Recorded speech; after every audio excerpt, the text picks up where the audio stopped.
तं मुखं तत्त्वं पूषणपावृणु सत्यधर्माय दृष्टये.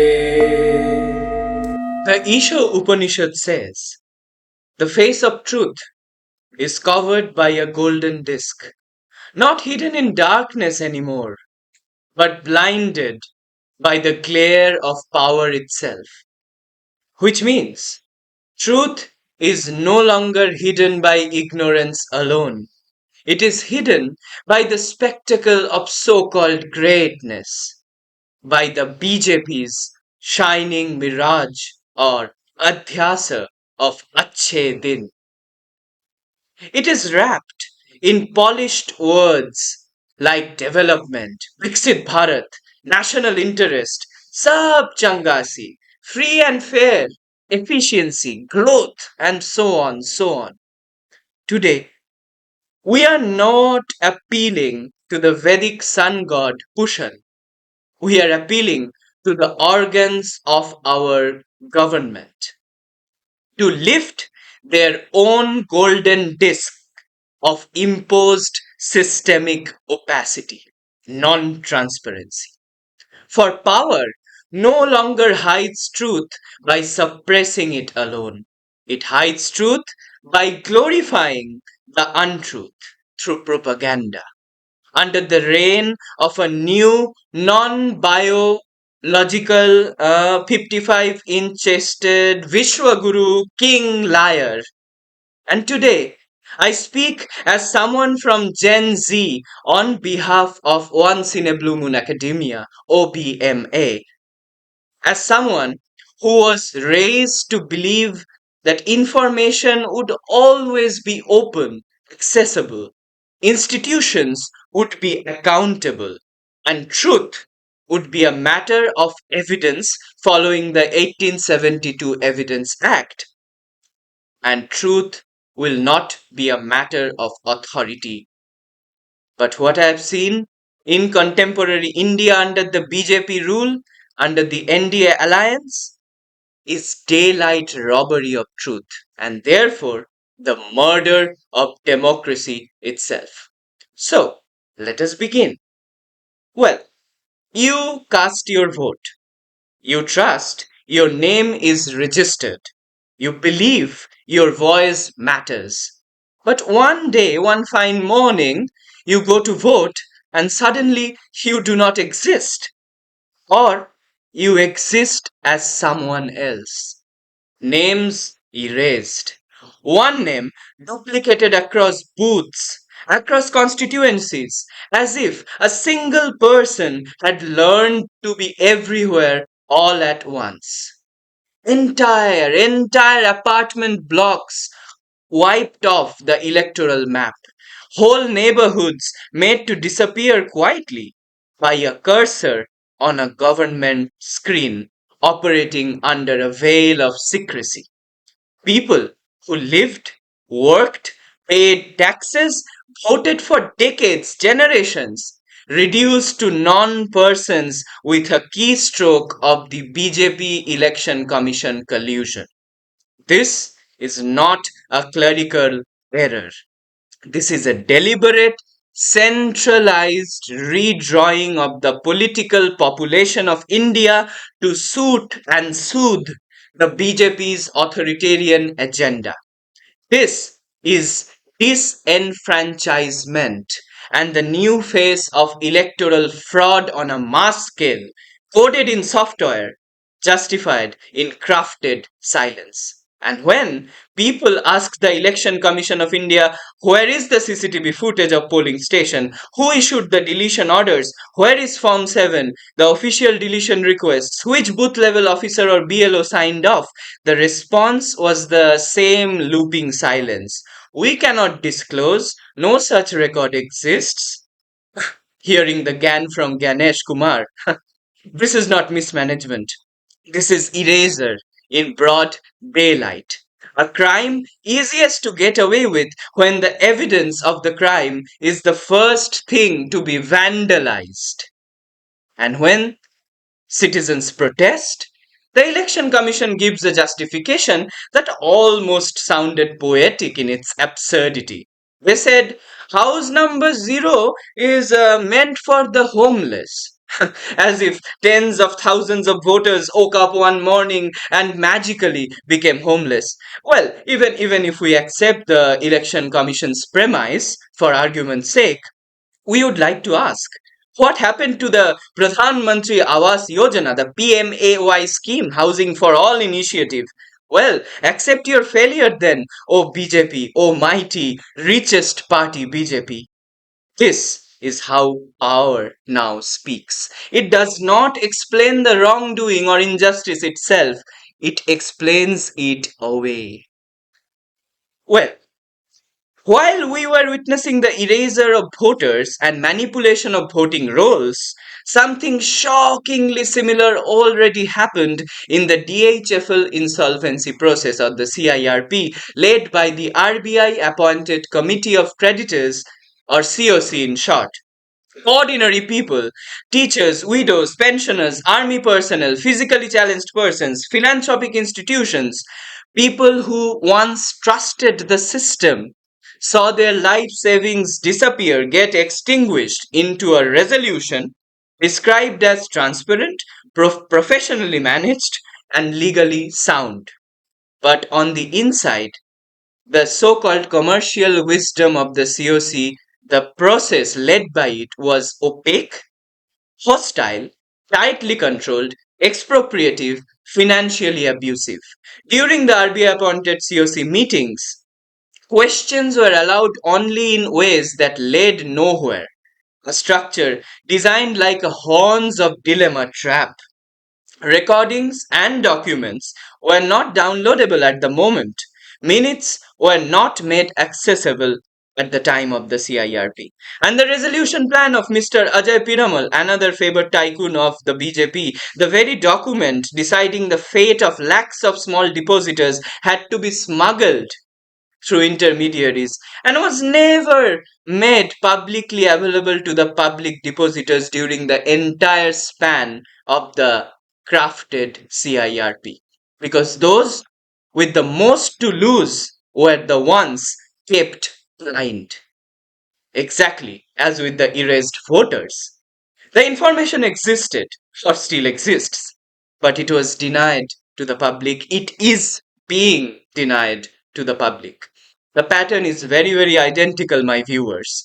Records vanish, questions are deflected, the public is told to trust the system again and again. Opacity is not an accident, we must understand that. It is the method of rule. The same immoral architecture governs both elections and insolvencies in Modi's India.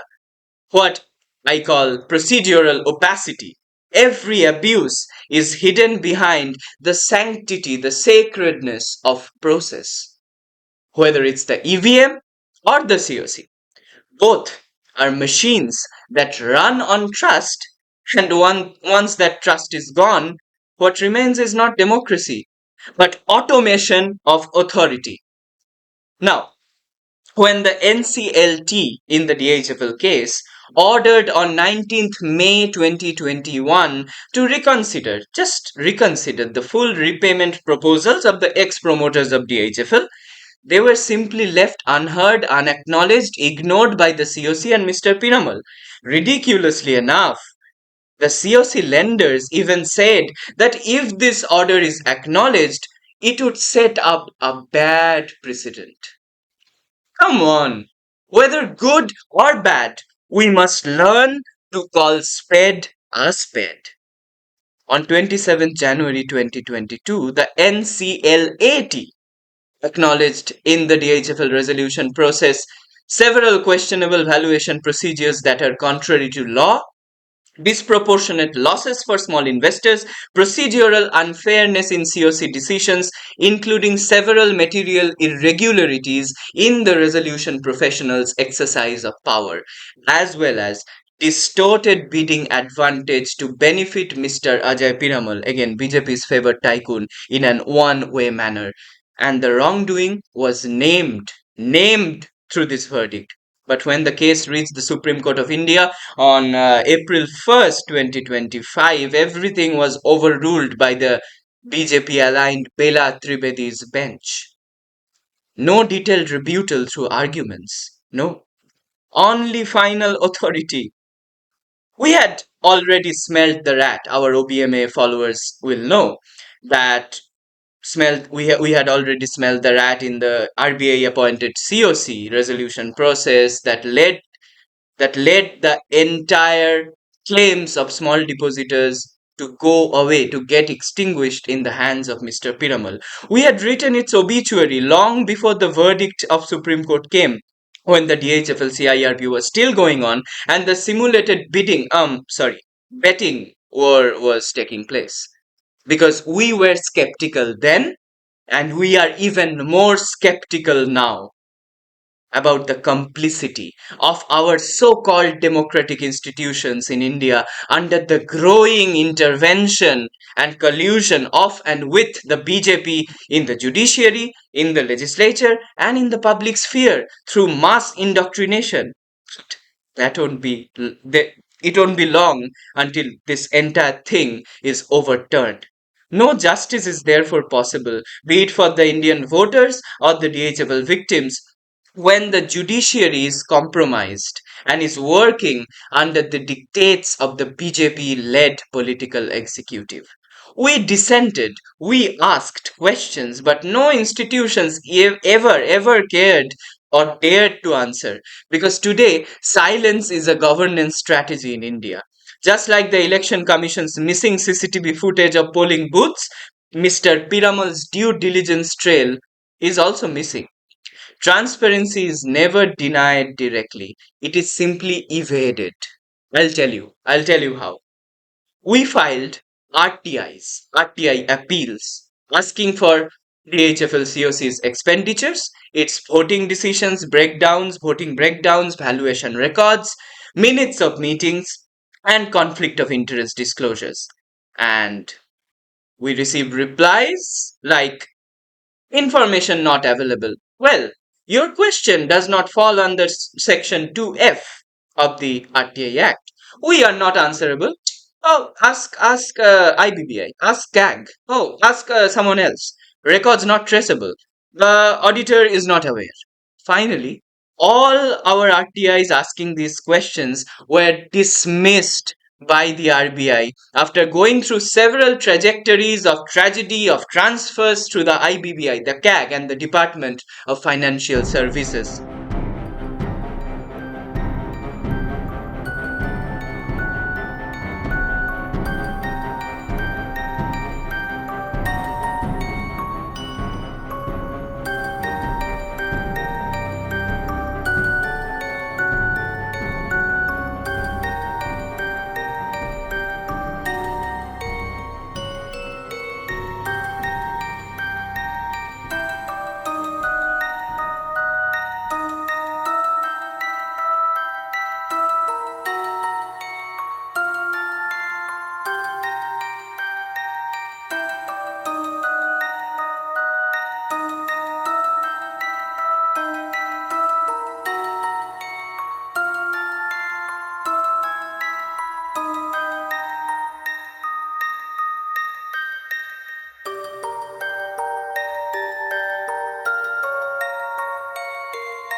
How? Pray tell me, how can the auditors do not know their own audits? How can the election commission not know who is manipulating votes? The entire scheme certainly appears to be a major scam. How can the COC not know how it made decisions, how much it spent? This is not confusion, this is design. This is not incompetence, this is the will to hide, or jugupsha, a deliberate construction of administrative amnesia, administrative memory loss. Each of our RTI was a lit candle against a monsoon of bureaucratic darkness, but soon even the flame was outlawed as defamation, perhaps, with amendments to the RTI Act coming in that stripped the information commissioners of all independence and neutrality, and departments quietly transferring requests, as we just heard, to non jurisdictional cells. According to data compiled by the Commonwealth Human Rights Initiative and the National Campaign for People's Right to Information, over 50 RTI activists have been murdered since the act came into force. This is the reported ones. The actual count may be even much more, and hundreds more transparency activists have faced violent attacks, threats, or harassment for simply seeking the truth and in the spirit of asking questions following Article 51AH of the Indian Constitution. The law of transparency has thus become a labyrinth of delay and denial. RTI is murdered. Democracy is under siege. Justice delayed is justice denied. Let us see the pattern even more clearly now. Let us look at what has been taken and what has been gained. In the case of national or state level elections, the public is losing something very fundamental: the identity of the voter, the right to simply be counted. And what did those in power gain? A clear and manufactured electoral advantage in alignment with the BJP's Hindutva agenda of crony capitalist fascism. In the DHFL insolvency process, the public lost their lifetime savings, the deposits of several ordinary people who trusted the system. And what did power gain? Corporate consolidation. The transfer of a major, profitable, ongoing AAA rated financial institution into the hands of one favored private corporate entity, that is Mr. Ajay Piramal, the secondary kin of Mr. Mukesh Ambani. And when the RTI system was weakened by the BJP through those amendments I just spoke of, the public lost the ability to question those who govern us. What did power gain? Something far more dangerous: unchallengeable, coercive authority. So, across every sphere, elections, finance, and transparency, the pattern is the same. The public loses identity, security, justice, and voice. Power gains advantage, wealth, and silence. Whether it is votes, money, or accountability, the direction of loss is always downward, and the direction of power is always upward. Truth has not disappeared, it has been sealed behind the golden disc. Procedure, legal language, institutional silence. This is democracy without accountability, a democracy where visibility is treated as a threat. They say digital India, they mean data-fied citizenship, that is, citizens turned into data through a surveillance state. They say ease of doing business, they mean ease of dispossessing people. They say reform, they mean removal of the fundamental rights as guaranteed in the Indian Constitution. The language of power is always one word ahead of our outrage. The Constitution of India, I must tell you, is under severe danger today due to the Modi Shah gang, the Mo Shah gang. We, the people of India, must come ahead to defend it. Now, our prayer continues. Let truth be seen. This was not written only for sages. This was written for citizens in moments like this. Because today, to seek truth is political. To demand records is defiant resistance. To ask questions is survival through democratic dissent. We are not merely begging for transparency and accountability. We are demanding the right to exist as voters, as small depositors, as citizens, not only of India, but of the planet Earth. We are demanding the right to see and be seen. We have seen the eraser of our votes, the theft of our savings, the silencing of our questions, and yet we are still here. Still speaking, still remembering, still refusing to be erased.